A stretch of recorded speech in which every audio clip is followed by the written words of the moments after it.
Are you somebody who's recently been struggling with the grief of a breakup? Well, I use that word on purpose, grief. When we go through a breakup, there is actual mourning and loss because a lot of the time we completely lose a relationship to somebody altogether.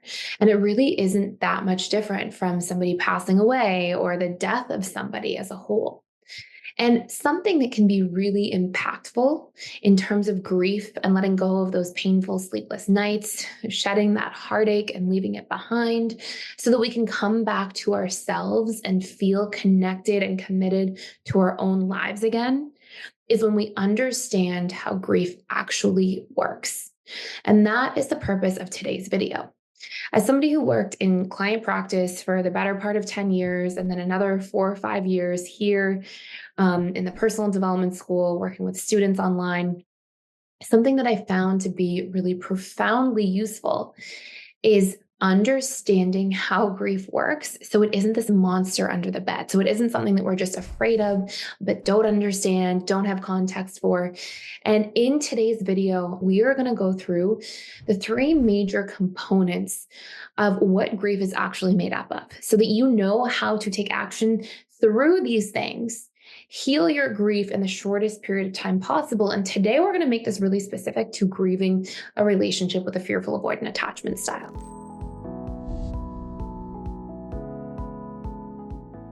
So, one of the first things that you need to understand, I'm actually going to share my screen here with you so we can go through this together. I'm going to turn this into an exercise as well. So feel free to pause, take notes, and we'll do this thing here together.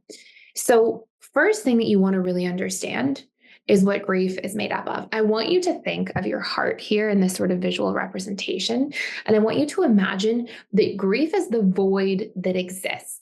Now, of course, it's not actually a void that looks like a puzzle piece in this little heart picture that we have here. It's actually a void that you are physically experiencing, but it's largely because your subconscious mind has attached to somebody in a really deep way.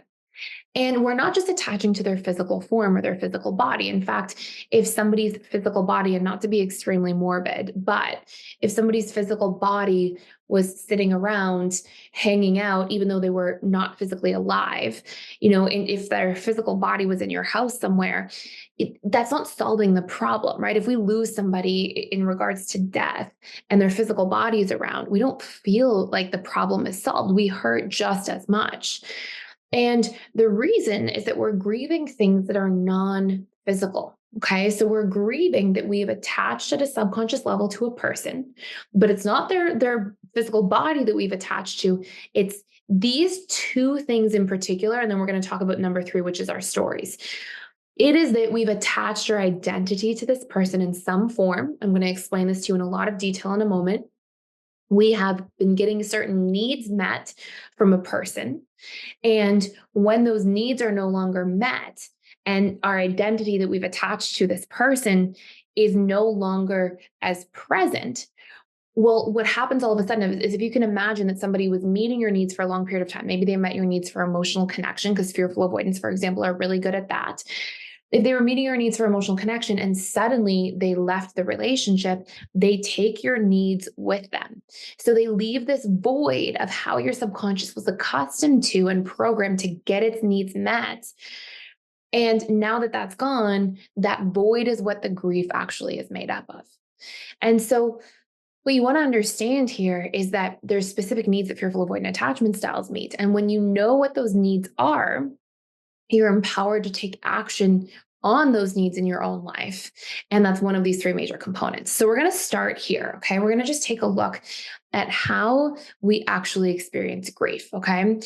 And it's not just needs, but it's also identity, which is usually made up of traits. So if you take a look at A here, you'll see that I put traits here.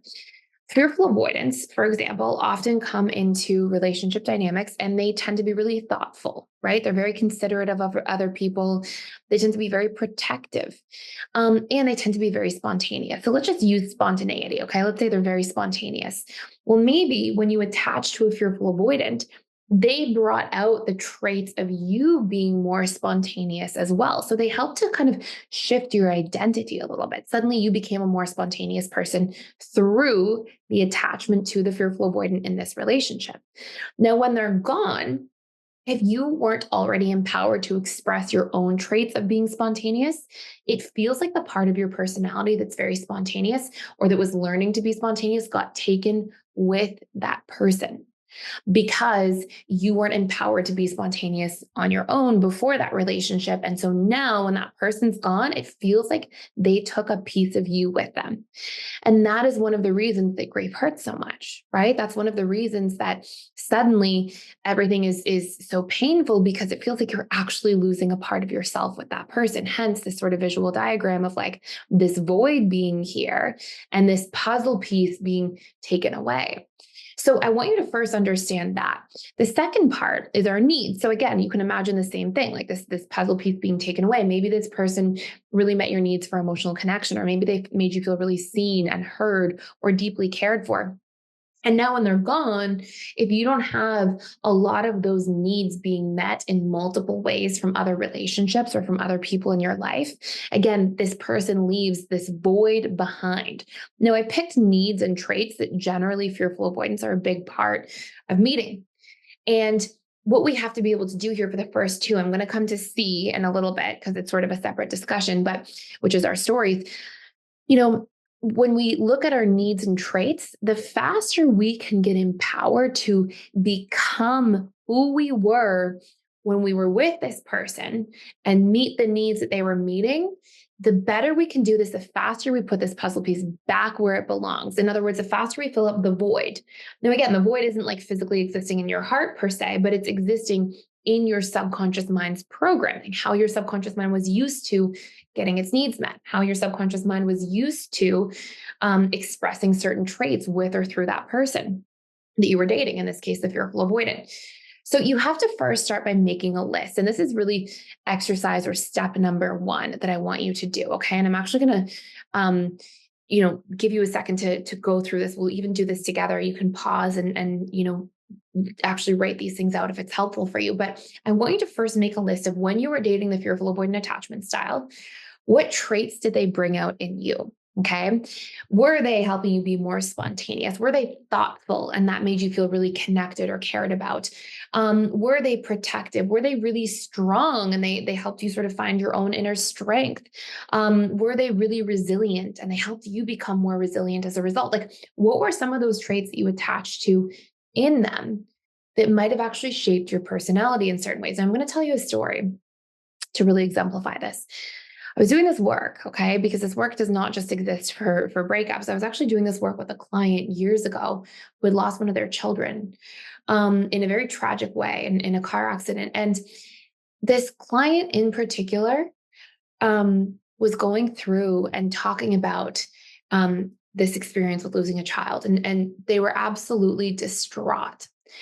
And when we found, we were looking through all the different ways that grief was affecting them, because we have to be able to find what it is that's really specific and clear in order to take steps to start healing it. Well, what she found is that as a parent, she got to be a caretaker and she felt like she got to express unconditional love and she got to be a protector and she got to be somebody who was teaching the child. And she got to be somebody who, was really contributing to shaping somebody's life. And these were very sacred things and experiences for her.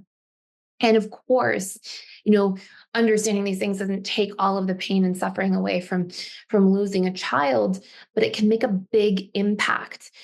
And what she realized is that when she lost her child, she felt like she was not just grieving that connection itself to her child, but her connection within herself to all of these parts of her, including things like being able to teach and to love unconditionally and to be a caretaker and a protector. And these were things that she felt that she wasn't prior to having a child.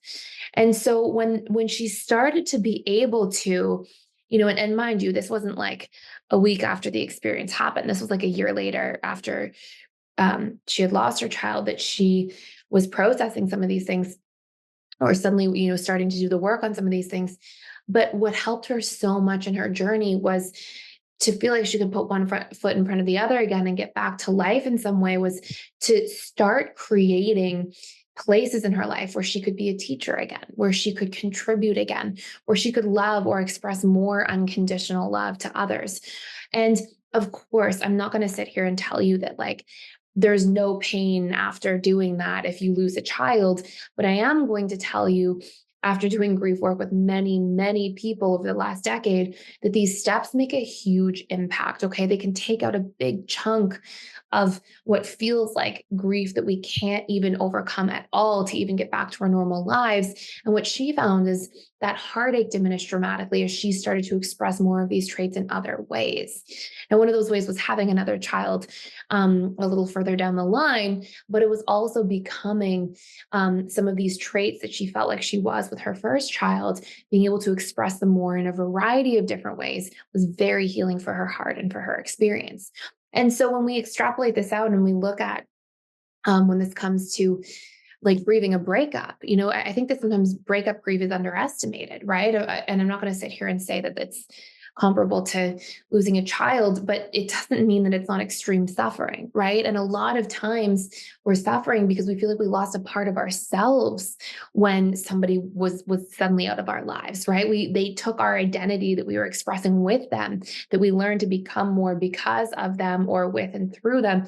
Feels like they took that part of us with them as well. So the first thing I want you to do here is actually write out what are those different traits. So, is it that somebody was spontaneous and you became more spontaneous, right? So I want you to get clear. And then in the column next to it, if you can imagine you're writing this out on a sheet and you write out two columns, um, how did you end up being more spontaneous, and how can you start expressing that again in your life in new ways? So what you're doing is this puzzle piece, as this analogy, right, that they took with them, these traits within you that you were only expressing with them that they seem to take with them. You're now taking these traits back and putting them back in your own relationship to yourself. You're empowering them in your own life with or without that person. And so you would have to come up with maybe strategies, for example, like how can I do something spontaneous once a week, right? And that could be a goal that you set. And maybe you rope up with other more spontaneous friends and make an effort to spend more time with them. Or maybe you just set the intention to do something different with yourself on a more regular basis. But as you do this, and as you get more accustomed to doing this over time, you make it a habit. And it's something that eventually your subconscious mind learns to rely on. Like, hey, I've become spontaneous within the relationship to myself or with these other friends I have over here. The more that's empowered within you, the less you're going to be stuck grieving somebody from the past. Okay. Now we follow a really similar path when it comes to our needs. If you look at our needs here, often fearful avoidants meet the need for emotional connection or to feel seen and heard because they can be quite present in their relationships or to feel deeply cared for. So you have to make a list. Okay. So again, if you can imagine that you sort of put like two columns, you might have one column where you're writing out what the needs are or the traits are, and the column next to it, you're coming up with strategies to meet these needs in the relationship to yourself more effectively. So in this case, like if I were to even just write it out, not in a column format, but just here, you might say, okay, to make myself feel seen and heard, let's say we're doing this one in particular, then you might sit here and go, okay, journal daily. You might say, you'll sit and do meditation daily. Introspect more about yourself, right? So you would find these ways to create these habits that are going to meet these needs so that you're putting what you feel like in this sort of heart picture here, the puzzle piece they took away, you're putting it back into your life again. Okay. And then number 3, I will say, by the way, if you want to do a much deeper dive into this, I have a whole course all about grieving a breakup. And it actually has like the worksheets, the exercises. It's about an hour and a half long, but it's designed to really take the sting out of breakups really, really quickly. So I will put a link to that you can check out fully for free just for a limited time down below. And then last but not least is we have these stories. Okay. So these stories here, are what we also end up grieving. So sometimes when we leave a relationship or somebody leaves a relationship with us, you'll tell stories like I'm abandoned or I was never good enough for them or I will never find someone like this again. Now, when we have Unmet needs, it causes pain. Okay. So unmet needs can be very painful. In the case, for example, of a client I had, and her husband left her, and she had all these needs that she was used to getting met through her husband, right? For connection, for novelty, for a lot of these things that are in here. And when he left, she was in pain, not getting those needs met. But then she really suffered because then she told the story that nobody will ever be want to be in a relationship with me again. I was never good enough. I'm unloved. He never loved me or he wouldn't have left. And that is what causes our suffering. Okay. So stories cause suffering. Pain is when we have unmet needs. Pain is not exclusively bad, right? Pain can help us adapt, right? Pain is a feedback mechanism letting us know, hey, you have needs that are missing. You better go take action. It's actually supposed to be there to give us feedback, and it will stay there until we go take the action and heal some of these things. So my hope for you is that through this video here today, you are able to look at what grief is really made up of, understand it better, and take some action steps in terms of questioning these stories. Okay, I'll never find somebody to love me again. Is it possible that you'll find somebody to love you again? What evidence do you have to support that you may actually find somebody to love you again? So doing the work on your stories to really question and equilibrate them, then doing the work on your needs and your identity or traits can be so valuable for healing this void that really is what grief is made up of. If you want that extra support, you want more of that sort of hand-holding and connection in the experience, you can go into the Grieving a Breakup course, and you can join our community in there as well for that limited time, just to check everything out, get a lot of support from different community events, go through exercises with other people. But I hope this was helpful for you today. I hope you enjoyed this. Thank you so much for watching. And if you are enjoying this channel, please like, share, and subscribe.